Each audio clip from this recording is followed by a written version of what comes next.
Bonjour à tous les amis, alors c'est par cette magnifique matinée ensoleillée, suffisamment rare pour le souligner, que je vous reçois dans une belle parcelle de couverts végétaux pour justement vous parler dans cette vidéo des couverts végétaux et notamment des critères qui nous semblent utiles à partager avec vous pour réussir vos couverts végétaux, en être satisfait et continuer à les mettre en place car ils sont un levier incontournable pour faire fonctionner nos sols, pour les protéger, pour aider au recyclage, pour faire d'énormes économies, mais pas tout de suite. Et pendant 10-15 ans, vous aidez de ces leviers et quand vous aurez vu les bénéfices, quand vous aurez constaté leur intérêt, vous ne reviendrez jamais en arrière, nous en sommes persuadés. Alors dans cette vidéo, on va faire un résumé des 4-5 critères qui nous semblent à notre humble avis indispensables pour réussir vos couverts végétaux, mais surtout pour être réellement efficace, pour sortir justement de l'apparence. Je fais des couverts végétaux, ils sont gros, ils sont beaux, et donc tout va bien. Et après, qu'est-ce que je fais? Je les retourne, je les mulch, enfin bref, je les fais disparaître fin octobre, mi-novembre, au plus tard début décembre, et l'affaire est classée. L'idée, c'est justement de revenir sur tous ces éléments dans cette petite vidéo résumée. Et je vous mettrai bien sûr des liens dans la description. Alors vous êtes les bienvenus sur la chaîne Sam Agriculteur Indépendant. Et Sam, c'est moi. Allez, c'est parti les amis.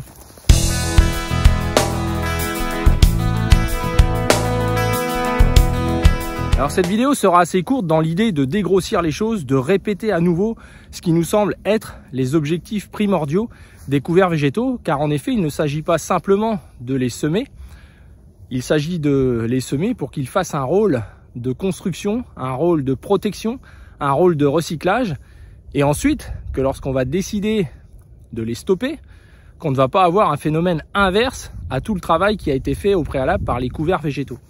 Et il me semble aujourd'hui, lorsque l'on traverse la France, que l'on voit majoritairement et presque exclusivement des sols à nu, qui sont labourés, qui sont soumis aux aléas climatiques et surtout qui sont nus, même s'ils ne sont pas labourés.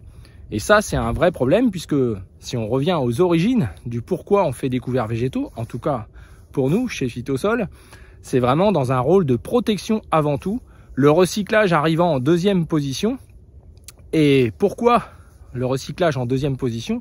C'est qu'en réalité, à partir du moment où un sol est à nu, et ça c'est la base du raisonnement, on sait déjà qu'il est en train au mieux de résister à sa dégradation, et dans la majorité des cas, et ça ne s'arrange pas année après année, il est en train de se dégrader.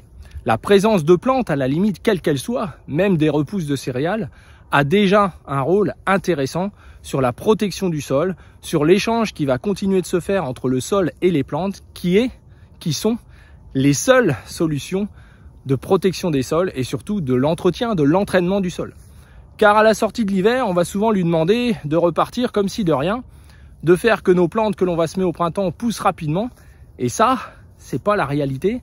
D'année en année, c'est de plus en plus difficile pour les agriculteurs, à la fois la reprise, le retour dans les parcelles, mais aussi à chaque fois, on voit que les plantes ne poussent pas bien et donc on y met de plus en plus de produits localisés ou en plein pour favoriser le démarrage des plantes, comme si on n'était plus capable de planter des cultures sans les aider à pousser au départ.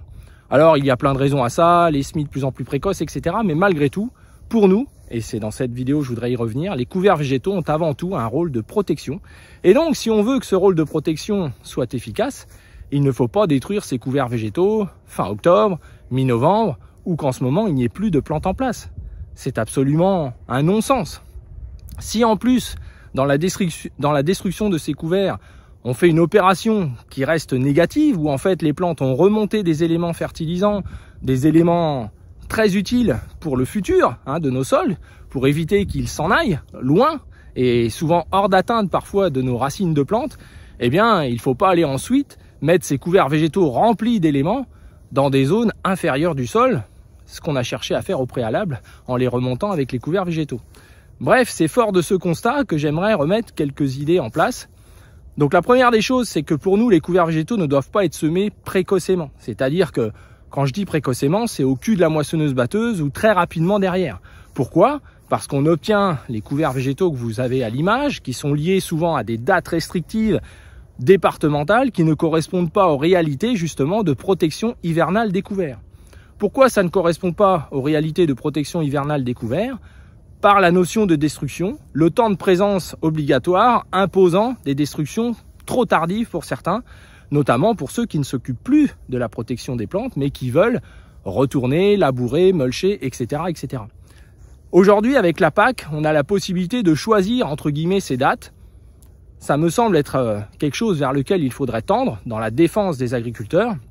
Aujourd'hui, il y a assez de moyens techniques pour pouvoir dire on plante son couvert à la date que l'on choisit, on a une obligation de les laisser 3 mois par exemple, on déclare sur le site internet de la direction départementale des territoires par exemple notre date de semis, et si on vient nous contrôler 2 mois et demi après et que le couvert n'est plus présent, on est pénalisé. Et dans ce cas-là, tous ceux qui veulent semer leur couvert plus tard, c'est-à-dire à partir de la mi-août jusqu'à la mi-septembre, voire fin septembre dans certaines régions du sud-ouest où nous étions encore la semaine dernière, car il y a des possibilités que l'hiver arrive moins tôt que dans les régions au nord de la Loire, et donc que le couvert fasse un cycle de 150-180 jours, qui est quand même l'objectif minimal si on veut un recyclage le plus efficace possible et une harmonie de descente de racines, car chaque jour de présence de votre couvert végétal permet une exploration au minimum, lorsque tout va bien dans votre sol, de 1 à 2 cm par jour. Donc des couverts en ce moment semés fin août, début septembre, sont assez facilement à 90 cm. Donc ça, c'est important. Ça veut dire que chaque jour que vous gagnez une exploration en plus dans votre sol. Donc c'est un projet quand même qui peut être intéressant. Mais si on a semé précocement, avec des dates imposées ou avec le côté purement réglementaire du couvert végétal, le fameux piège à nitrate qui est quand même dépassé, mais qui sur le terrain est finalement la motivation première, à la fois de l'administration, à la fois de ceux qui vous vendent les graines dans beaucoup de cas, ou finalement par méconnaissance, puis parce que ça va bien, ils ont des retours des agriculteurs, les couverts c'est trop cher, c'est chiant, on n'a pas envie de les faire, donc finalement tout le monde capitule, et on en est arrivé au constat aujourd'hui qu'il y a de moins en moins de couverts végétaux qui sont faits, que les repousses de céréales sont souvent le couvert qui va bien, et si on sème de bonne heure, on le voit sur les images, les couverts sont remplis des repousses de céréales, et c'est bien un des problèmes. Alors ici, on est justement dans une parcelle plus évoluée d'un partenaire qui fait des mélanges de couverts végétaux, qui sont, à notre avis, la deuxième piste à suivre.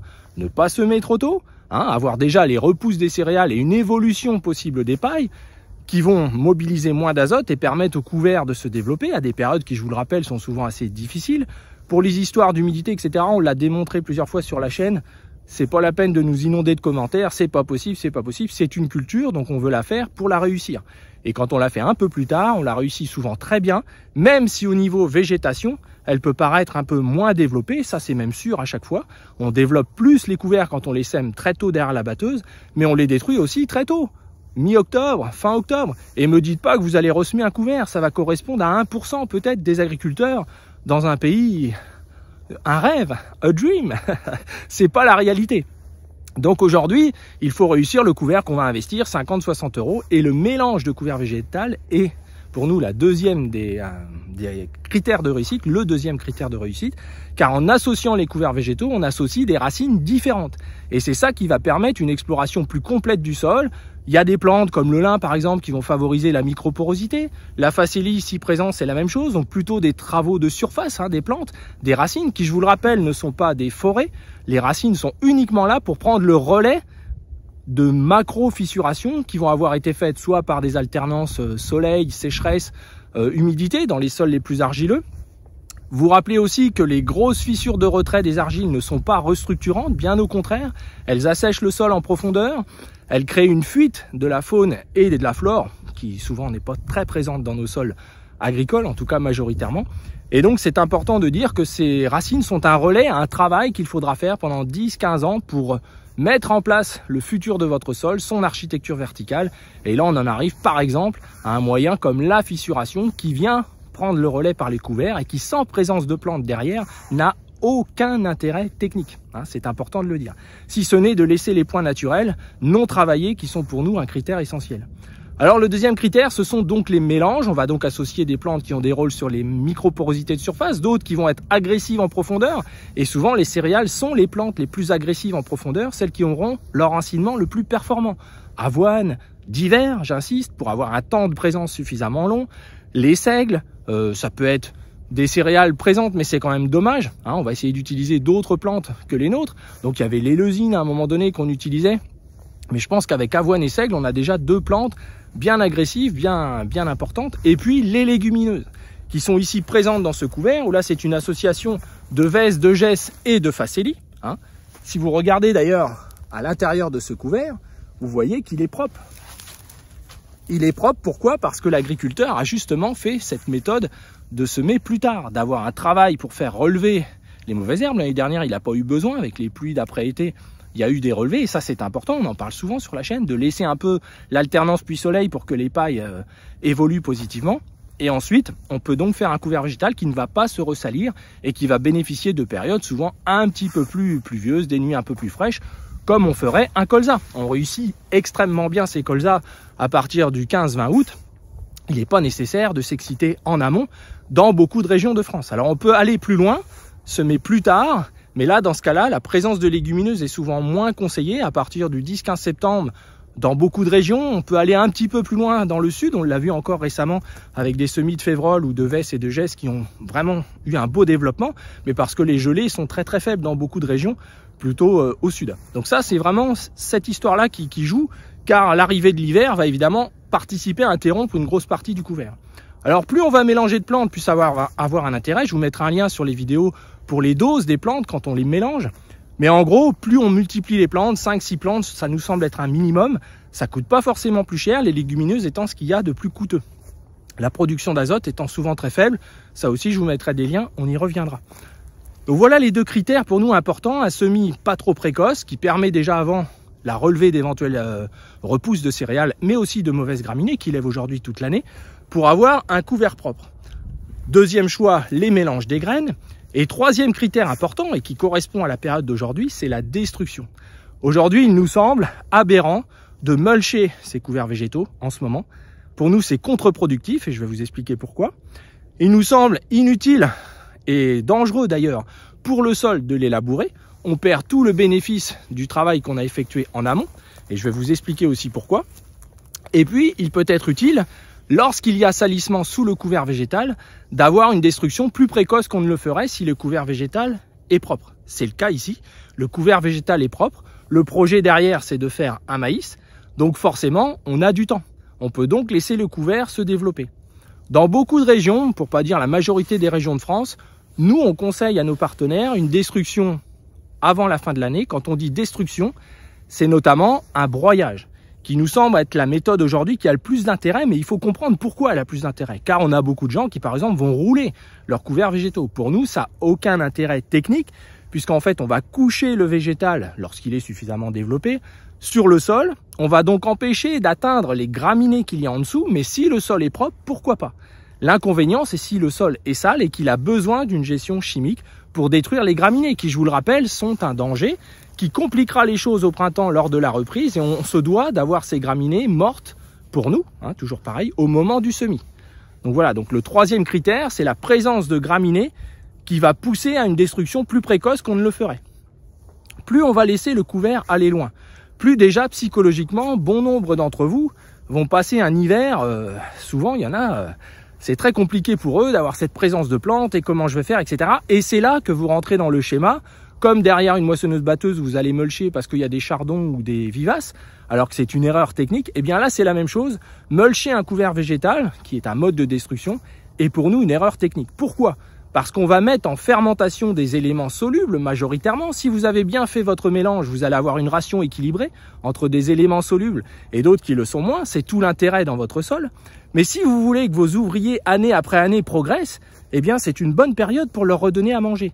Mais pour leur redonner à manger, il faut le faire lentement, sans modifier la structure de surface, sans fragiliser la structure de surface et surtout sans mettre en fermentation des éléments solubles, même si c'est dans un horizon faible, qui vont fermenter eh bien un petit peu comme dans un méthaniseur. Et pour ça, il faut aller voir avec votre bêche après une pluie ce qui se passe lorsqu'on a mulché un couvert végétal ou encore pire, lorsqu'on l'a labouré. Donc pour nous, le mulching est à proscrire, il n'a aucun intérêt technique et il va faire le phénomène inverse que ce que l'on a cherché à faire avec nos couverts végétaux. Il va vous faire réduire les éléments nutritifs qui sont dedans, les faire revenir au sol trop rapidement et finalement risquer des pertes, surtout à des périodes où normalement il pleut quand même davantage. Je pense que vous êtes d'accord avec ça. Donc le broyage, il a comme intérêt de garder la protection du couvert végétal, de poser des résidus finement broyés qui vont permettre finalement une évolution plus rapide, une meilleure attaque de la faune et de la flore du sol. Et ça, c'est important, surtout pendant les 15 années de convalescence de vos sols. Ne croyez pas que c'est arrivé au début, dès le début. Lorsque vous roulez vos couverts végétaux, vous ne permettez pas à ce que des ferments du sol attaquent ces résidus. Et en réalité, ils vont rester là. Alors vous allez me dire, c'est génial parce qu'on lit ça partout, j'ai gagné des points de matière organique, mais c'est du vent. Des gens écrivent des commentaires, en 4-5 ans, ils ont gagné 2 points de matière organique. C'est un mensonge, c'est pas la réalité, c'est mal comprendre comment ça se passe. Vous êtes parti pour une carrière d'agriculteur pour gagner 1,5 point au mieux de vraies valeurs humiques de votre sol, puisque ce cycle de toute façon d'humus correspond à une carrière d'agriculteur, à une quarantaine d'années, en gros, hein, quels que soient les sols, à quelque chose près. Alors vous imaginez, selon les assolements, etc., ça peut pas se passer comme vous le pensez.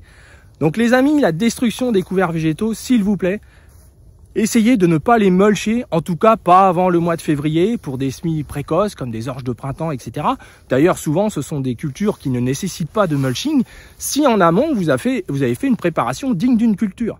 Donc ça, c'est le 4e critère, c'est lorsque l'on sème des couverts végétaux, on doit sortir de la parcelle et se dire, au printemps, je n'aurai pas besoin de travailler cette parcelle de manière excessive car les pailles sont bien réparties, elle est nivelée. Je peux même envisager le semis direct dans ce cas-là, puisque là, on a un travail qui a été fait par nos couverts végétaux.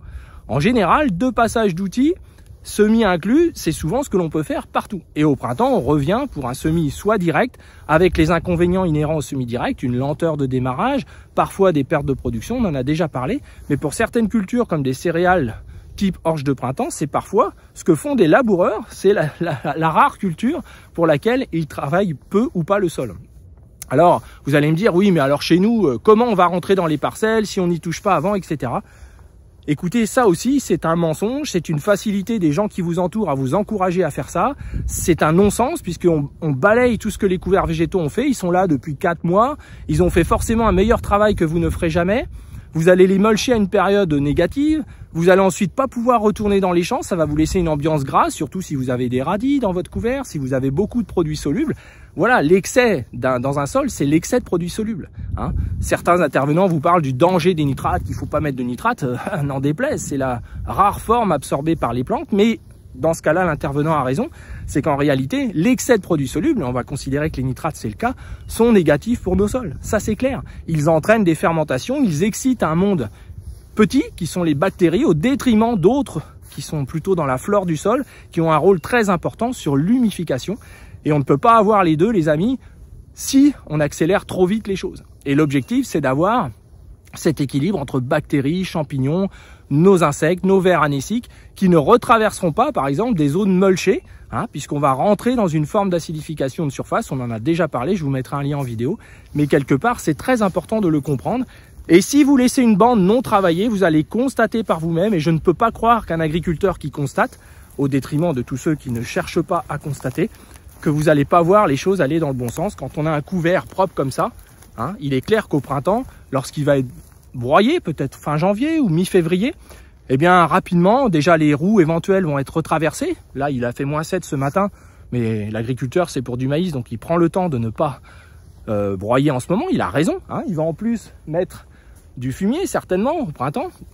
Donc finalement, il n'a pas besoin de se précipiter et il rentrera beaucoup mieux dans ses parcelles, car lorsque l'on voit ce qui va rester 15 jours après le broyage, on peut être à peu près sûr que ça va très très bien se passer. Alors vous allez me dire, pourquoi pas le glyphosate? Tout simplement parce que du glyphosate directement sur des couverts, nous on émet l'hypothèse que c'est plutôt négatif. Déjà la plante reste en l'air en fait, hein, elle va s'écraser un petit peu. Ça va bloquer beaucoup de phénomènes biologiques, on l'a déjà vérifié sur les pailles, donc on pense que ça peut être la même chose sur les couverts végétaux. Donc derrière ce broyage-là, on va laisser une quinzaine de jours, et vous allez voir votre couvert, il ne reste plus grand-chose dedans, et vous pourrez atteindre les graminées qui sont, je vous le rappelle, le danger le plus important, ce qu'il faut le mieux gérer pour avoir une facilité de semis au printemps. Alors si on faisait tous réellement ça, déjà on valoriserait ce que les couverts ont recyclé. Un petit couvert de moutarde peut facilement recycler 100 à 150 unités de potasse, 20 à 30 unités de phosphore, 80 unités d'azote, c'est assez facile, que l'on ne va pas déduire de son projet prévisionnel, car c'est pour le sol. Remonter la matière organique, comme beaucoup l'espèrent, ça ne se fera pas en diminuant l'azote, ça c'est clair, en tout cas pas tout de suite. Voilà, donc c'est ce projet-là que je vous invite à mettre en place, loin justement de tout ce que l'on peut voir sur le terrain. Il n'y a quasiment plus de parcelles en couverts végétaux. On voit des labours qui se dégradent, comme vous pouvez le voir sur les images. Et encore, il y a nettement pire que ça. Là, on retrouve justement en surface les limons qui ont perdu leurs argiles, qui sont partis déjà bien loin. Argile, ça veut dire que les matières organiques sont déjà parties bien avant. C'est quand même triste, je vous remets un lien sur ces fameux labours d'hiver avec des observations. Mais voilà, donc j'espère que j'ai pu vous apporter des éléments concrets avec 4 éléments à retenir. Les dates de semis, sortir des parcelles comme si on faisait un semis de culture engagé, des cultures qu'on va commercialiser, ça se prend pas à la légère. Secondo, des mélanges de couverts végétaux, ça c'est important, les mélanges, c'est clair qu'il faut investir un minimum. Et puis la destruction qui ne va pas se faire justement, on va stopper le couvert, on va le laisser digérer par le sol et ensuite on viendra pour que ce soit propre au moment du semis qui est la règle de base. Vous le savez, on en parle souvent sur la chaîne. Voilà les amis, alors j'espère que ça vous a intéressé. N'hésitez pas à liker cette vidéo, c'est très important, c'est un petit peu ma récompense, à la partager et aussi à vous abonner. Et on reviendra bien sûr sur tous ces sujets techniques au fur et à mesure de la campagne. Mais vous voyez, on n'est pas du tout prêt à la destruction, bien au contraire. Alors je vous dis à tous, bon courage à vous, bonne semaine. Et la prochaine vidéo risque d'être sur une réunion de coopérative à laquelle j'ai assisté. Ça faisait très longtemps que j'y étais pas allé. Et je vous avoue que j'ai toujours du mal à m'en remettre. Alors les amis, à bientôt, bon courage à tous.